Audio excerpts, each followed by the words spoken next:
Audio Jungle. Nashik शहरातून भीषण अपघाताची एक मोठी बातमी समोर आली आहे.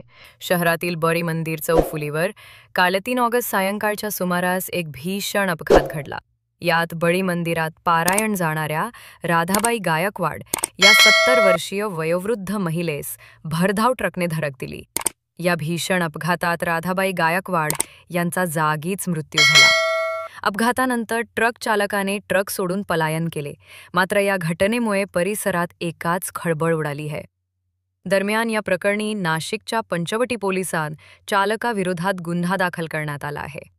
श्रावण महिना सुरू असल्यामुळे बळी मंदिरात धार्मिक कार्यक्रमांचे आयोजन करण्यात आले होते आणि या कार्यक्रमासाठी राधाबाई या दररोज येत असत.